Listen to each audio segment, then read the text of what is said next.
এই মুহূৰ্তৰ এটা ব্ৰেকিং নিউজ নগাঁও জিলা কঠীয়াতলীত আৰক্ষীৰ এণ্টি নাৰ্কটিক্স অভিযান গোপন সূত্ৰৰ ভিত্তিত কঠীয়াতলী পহৰা চকীৰ ভাৰপ্ৰাপ্ত বিষয়া বিকু বৰ্মনৰ নেতৃত্বত এটা আৰক্ষীৰ দলে 450 গ্ৰাম হেণ্ডেযুক্ত হেৰইন সহ 34টা চাবোনৰ বাকচ উদ্ধাৰ কৰিছে।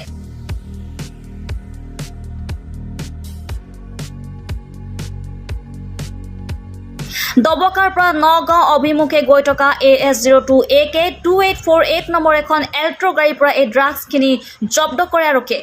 লগতে কচুৱাৰ খাইৰুল ইছলাম নামৰ এটা ড্ৰাগছ সৰবৰাহকাৰীক আটক কৰে। গোপন সূত্ৰৰ পম খেদি কঠীয়াতলী আৰক্ষীয়ে চলাইছিল এই অভিযান।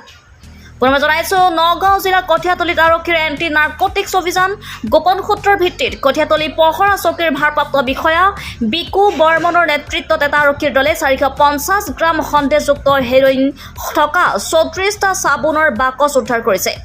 দবকাৰ পৰা নগাঁও অভিমুখে গৈ থকা AS02AK 2848 নম্বৰ এখন এল্ট্ৰ গাড়ীৰ পৰা এই ড্ৰাগছখিনি জব্দ কৰে আৰক্ষীয়ে। লগতে কচুৱাৰ খাইৰুল ইছলাম নামৰ এটা ড্ৰাগছ সৰবৰাহকাৰীক আটক কৰিছে।